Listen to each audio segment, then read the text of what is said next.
If you're a small YouTuber and you're struggling to grow your channel, you're going to want to tune into this video because I totally get it. There are a lot of you absolutely hate the algorithm right now. You're fighting desperately and making what you think is good content, and you're still not growing the way that you would hope. But what if I told you that if you want to grow to 10,000 subscribers, if you want 10,000 subscribers on YouTube and to build your community, that there are 5 specific things that you really need to be doing right now. And I have something for you guys because I know a lot of you are saying, Roberto, it's very different than when you were on YouTube in 2013. It's a whole new ball game. But I've got an answer for that. These 5 things, these 5 tips that I'm going to give you are what helped Chris from The Rewired Soul grow his YouTube channel this year from 2,000 to 40,000 subscribers, and helped Jason Lewis in the last 6 months, Painfully Honest Tech, grow from 40,000 to over 120,000, and also get his first video with over 1 million views. These 5 tips are going to help you get to 10,000 subscribers. So let's get into it.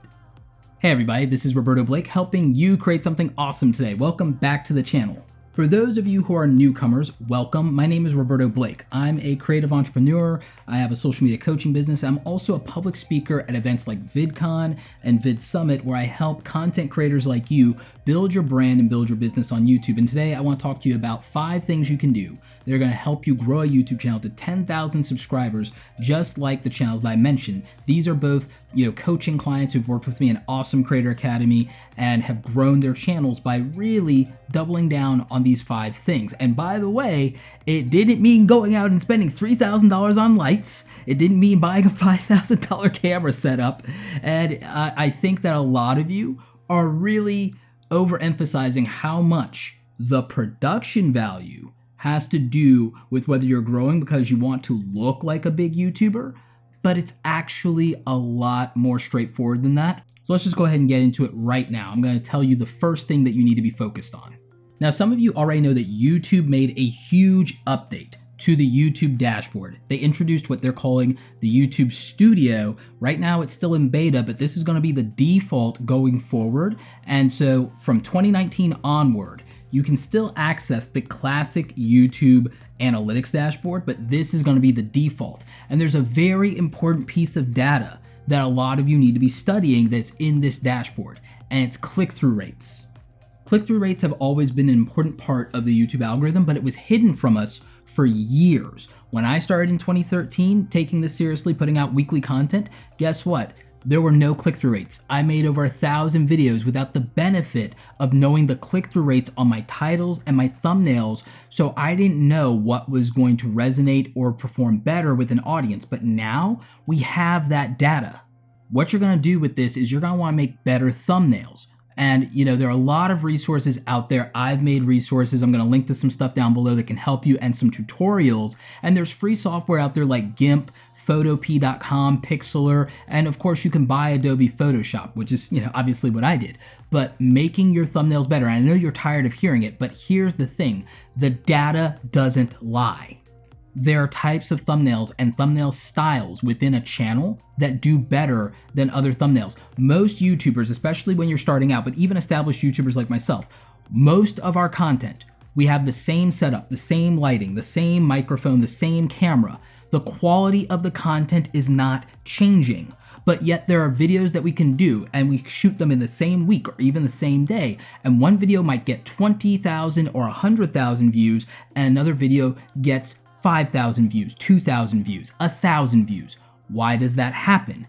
It's the title and the thumbnail, and it's these click-through rates on the videos, and that makes a huge difference. It's simpler logic than you might think. If it doesn't get a click, it doesn't get a view. So how do you improve the click-through rates? You go into your YouTube dashboard, you find the style of titles and thumbnails that are performing best in terms of click-through rate, but also are getting the best average view duration and retention rates on the video, because that means that people who clicked on it aren't being disappointed and leaving right away, bouncing off of the video. You don't want that. So if you just tighten up this, you're going to see better performance in YouTube, and your videos are going to get served to more people, which is obviously going to grow you. When I had Chris and Jason really buckle down on their thumbnails and their thumbnail strategy, they saw dramatic differences in their views. When they started using titles and topics that they knew had attention, they started getting massive performance on their views. So if you care about views, you're gonna have to do those things. And believe me, I'm somebody who struggles with doing what I know will get clicks because I'm really stubborn, and a lot of you are too. But I do know that they work, and there's a balance between what your audience will accept, and there's also the threshold of how much hate you're willing to take just to grow. So take that with a grain of salt. Speaking of hate, I know I'm gonna get it for tip number 2. Quantity over quality. Now, I'm not giving you permission to make crappy videos. Absolutely not. What I'm telling you is that moving your videos to 10% better quality is not as important as making 3 times as many videos on the quality of content your audience already said yes to.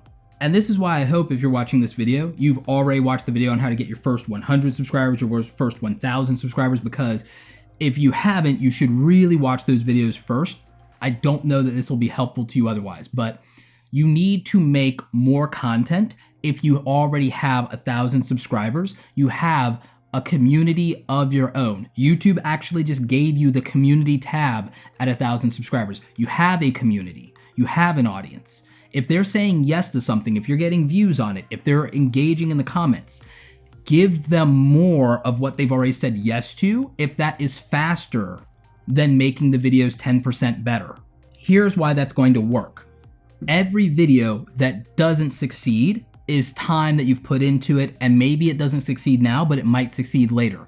If you keep making videos, for one thing, you will get better at making videos. You will get faster at making videos. You will get more confident on camera. Your charisma will grow. Your relationship with your audience will grow, which means that every subsequent video will get better because of your practice and your commitment to your audience.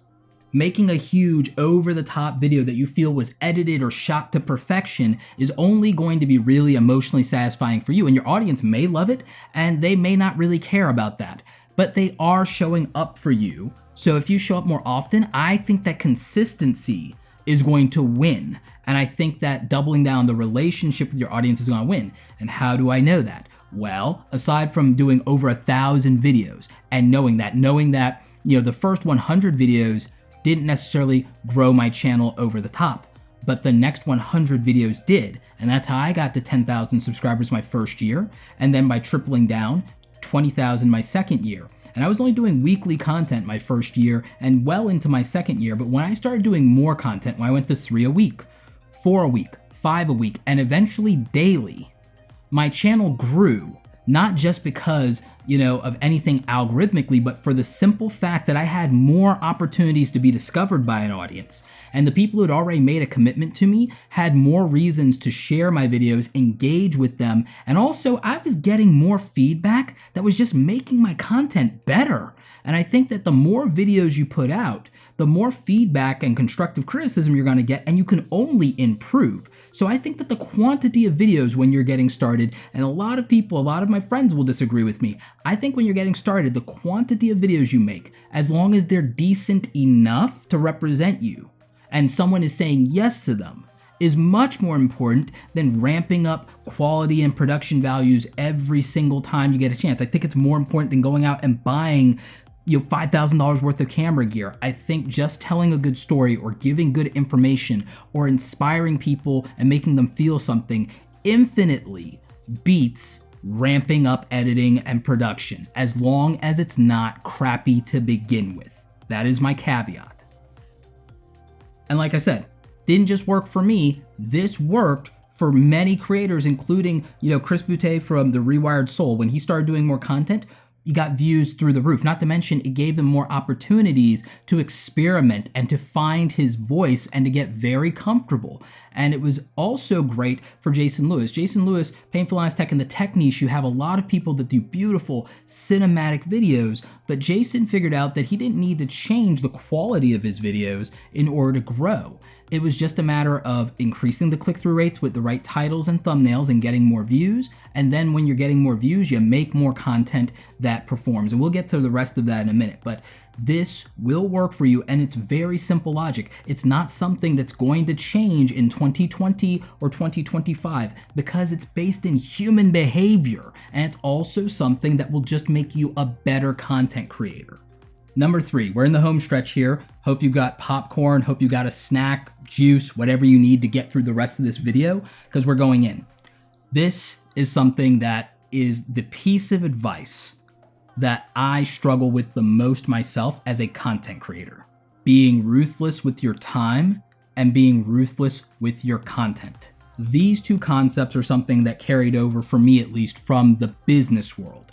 Being ruthless with your time means allotting yourself a very specific amount of time to complete a task and sticking to that deadline. If you don't give yourself a deadline, you will spend more time and energy than is absolutely needed to complete a task. There are a lot of you that want to make more content. There are a lot of you that want to hustle at this and you want things to go well for you.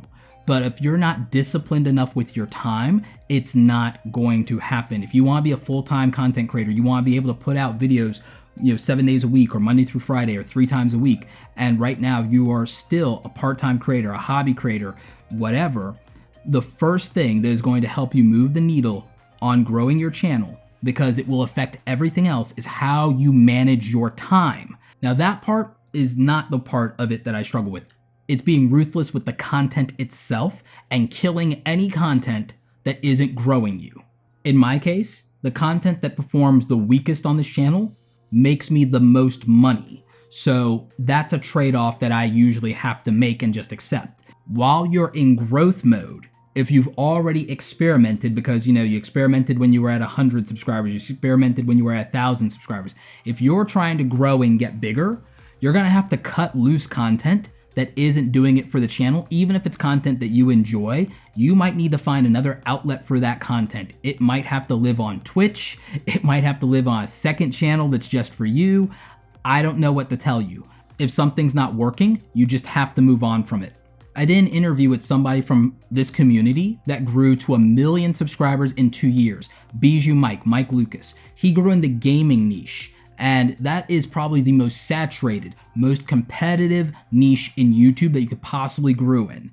The thing that stood out in our interview in terms of the advice that he took away from me and from my content, and we'll link to that interview up here if you're really interested in how he grew his gaming channel, is by focusing on the content that he knew was already performing and being ruthless, he was able to exponentially grow the channel and give people what they wanted. It's not always the most fun thing to do. It's why creators burn out, but it's also what grows them to where they get a chance to complain about it to millions of people. So just take that for what it is. Tip number 4. This one is probably the most important thing: content strategy. When Jason was trying to grow his channel, he didn't have to really change the content much. Thumbnails and titles were one thing, but ultimately forming a content strategy so he knew what videos to make and what videos would perform was the key. The same for Chris. When both of these creators tried to grow their channels, ultimately the major pivotal point in exploding their channel was the fact that if they were going to make more videos, if they were going to go to a 5-day-a-week schedule or a 7-day-a-week schedule, the problem for most creators is, well, what content do I make? That is the bottleneck that holds a lot of people back when they first become full-time content creators, or at least when they're trying to. Having a plan for your content, for a lot of you, studying your niche and knowing the trends and patterns in your niche is what would help you the most, or being able to tap into something in the culture of your niche or pop culture in general would give you an opportunity to be able to farm content. And once you hit something that's successful, the thing is you should look at how many angles you could approach it from, because again, quantity will help. If people said yes to this video, they will say yes to another video that is related to that video. And that's where the quantity and all of these things come in, because it works together. Your most successful video on your channel usually feeds the rest of the videos on your channel. So if you keep taking swings, if you keep making content, the thing is inevitably you'll get better at some point, And the idea here is if you can even get one video to pop and be successful, and then you can get another one and another one, then once you've hit 3 pretty big videos, you've latched on to something and you can probably replicate that. So, I would tell you that content strategy probably sits above almost anything else you're gonna do, and maybe even more so than tip number 5, even though people will disagree with me on this. Tip number 5 is about engaging more with the community, and not just your community, but other communities even in your niche and in the YouTube culture itself. There are a lot of things you can do when it comes to this. You can comment on other videos in your niche, but do not go into the comment section and ask for subscribers. Go into the comment section and have real conversations with people, and also compliment the original content creator. You could also give people who are smaller than you or bigger than you shout outs in your videos. If you're so worried about shout outs, what I would tell you, Gary Vaynerchuk talked about this in his keynote at Vid Summit. He talked about, instead of trying to worry about collabing with him or Casey, where the answer is going to be no, why don't you look at the people next to you? And I couldn't agree more. The reality is that you are more likely to build an audience and community if you play with the channels that are at the same level as you and are in your niche, or they're a little bigger or a lot smaller.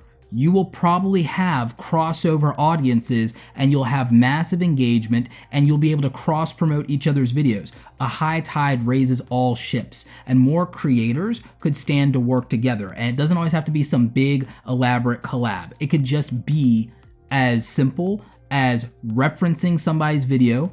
You can either ask them or not. And if you have something valuable to say, hey, so-and-so did a great job on their content, or so-and-so referenced this in their video, you should definitely check it out. I think that they have an interesting point of view. Whatever it is, that goes a very long way to building more community and to tapping into the larger conversation of your niche or genre. So there you go. 5 things you can focus on that will grow your YouTube channel to 10,000 subscribers and beyond. Obviously, there will be a video where I cover how to go to 100,000 subscribers. I have a lot that I can definitely stay there. That'll probably be a multi-part video. I've revisited it before, but I think there's a lot more that I can say on it without making it necessarily an hour-long video. Although I guess I could just do like a 3 or 5 part 45-minute documentary like Shane Dawson, which would actually, maybe that'd be kind of cool. Maybe I could do that with other friends that are 100K subscribers or more. What do you guys think? Is that how you want me to cover that video? Let me know in the comment section. That could be interesting. Anyway, I hope this helped you out and helps you understand how to build and grow your YouTube channel. Drop comments below with your questions, but I'll be very honest with you. Every question you're gonna ask, I've probably answered in one of the 200 plus videos that I've done covering YouTube topics. Anyway, like this video if you like it. Don't forget to subscribe. Check out the other awesome stuff here on the channel. As always, you guys, thanks so very much for watching, and don't forget, go out there and create something awesome today. Take care.